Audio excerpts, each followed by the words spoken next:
everyone, welcome to Punters Inside Run. Simon O'Donnell with you again. Matty Campbell, think he may have had a dodgy prawn down at Warrnambool, but the show must go on, and it wouldn't go on.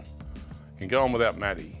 It can't go on without Mick Sharkie, who's with me this morning. Hey, Mick? I'm surprised they had dodgy prawns down there because it's been so cold. I would have thought you could just leave your seafood out in the elements and it would stay almost snap frozen. I think it blew up the generator, and that then turned the prawn off. Oh. It was a bit warm, the prawn, instead of cool. So there's a lot of hydration that happens at Warrnambool, so you've got to keep that cold as well. Did you see the little video with Matt Williams and Michael Kent Jr. standing out on the track on Wednesday morning? It was raining. It was like it was a hurricane down there. I can't believe they raced and got through the meeting, but they did, and it's They always been a do. great week so far. Yeah, it certainly has been down there at Warrnambool. But we've got a great show coming your way. We're going to Queensland. We're also going to South Australia. We'll give you our best in the Gosford Gold Cup, and then James Lamb will come in and join us and talk to us all about Sandown. But first up, the Sunshine Coast. Well, Sharkie, he's one hell of a horse. The Hollindale Cup. I just think it's got to be his, doesn't it? Oh, I think it does. He's a little winter gift, isn't he, Sharkie? Those couple of hiccups that meant we didn't see a lot of him during the Sydney Autumn Carnival, and he obviously missed the Melbourne Carnival over the summer months going towards an Australian Cup. He returns in the all-age. He runs an absolute brilliant race to Giga Kick. He steps up to 1,800 metres, so he's really getting into that sweet hitting zone for him, that 1,800 to 2,000 metres, weight for age, at a carnival where he really emerged a few seasons ago, wasn't it? I think he's the best bet of the weekend. And it's a good race. The Hollindale's not a bad race this year, but he is so good. Now, I had a real you just worry. circle him, Simon, you work out from there like an octopus. Actually, good. Well, what are the two fingers coming off the octopus? Not the other seven, just the two. Has an octopus got 8? He does have 8. Yeah, so yes. We've got a smaller octopus. We're smaller octopus. 2 others. We've got top 3. Yeah, he's missing a few limbs. But anyway, it'll be a profitable octopus. Anyway, Sharkie on top, clearly. Best bet of the day anywhere in Australia. I really like the way Huetor number 3 is going. And I think this race and probably Doomben Cup Q22, I think that'll be his progression. He'll win one of them. He might have to dodge Sharkie somewhere. I'm not exactly sure of Sharkie's Queensland campaign, but hopefully he can pick one and get around and get a win because he's going really well.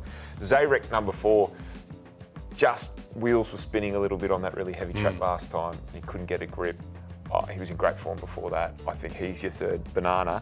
And if you want to extend it one more, New Mandate, who Alex Donnelly tipped to win the Hawkesbury Cup when he was with us a couple of weeks ago. Julie did. That was a very, very strong win second up.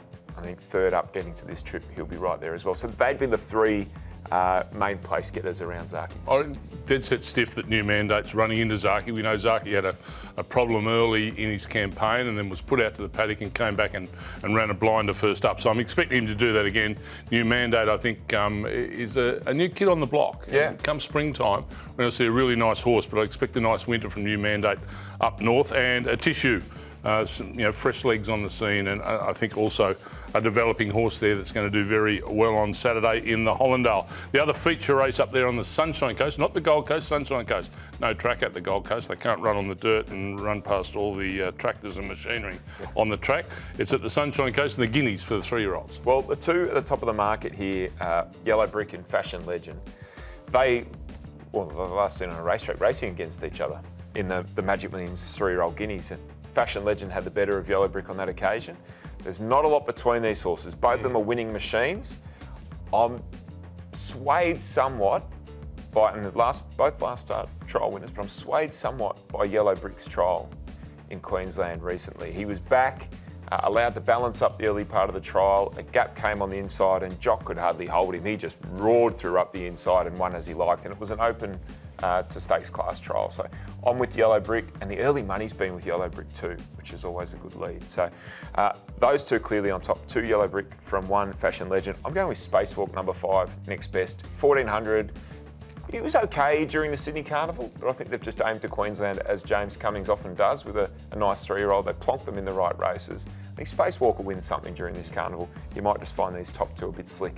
I wasn't sure how to look at the Guineas, so I thought I want fresh legs. I don't want Sydney Carnival horses. I want fresh legs. So I've gone with the 9 Bunker Hut. You've got to say that really carefully. Russian Conquest, the 11 to run second, and Spacewalk. I think a really good show for Spacewalk in the Guineas on the Sunshine Coast. From Queensland to South Australia, the Group 1 Robert Sangster Stakes over the 1200 metres, weight for age. This is pretty much star-studded this year. This is probably the best field I've seen take part in a Sangster. And there's form lines from everywhere. There's Quokka form lines, there's Sydney form lines against Group 1 horses. They are coming from everywhere. I've got to say though, some of these mares might not be far off the breeding bone looking to go out on a Group 1 high. The form around Bella Nipotina is almost impossible to argue with, don't you think? Like yes.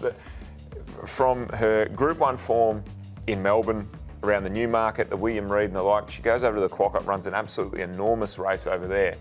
Coming back east, let's just stop in Adelaide on the way and go and win a Group 1 Sangster. A little bit of rain around, so the track will be soft, which she loves. She loves getting her toe in this mare. I think she, again, is a really high confidence bet. She can win the Sangster. Zapateo is flying and coming through sort of lesser grades, Group 3, Group 2 class grades, but she's always shown a bit of dash about her. 2 wins in a row, goes to a Group 1 test. Against the girls, I think she's right there. Passive aggressive next best. Okay, I'm leaving passive aggressive out. Otherwise, we pretty much agree in agreement.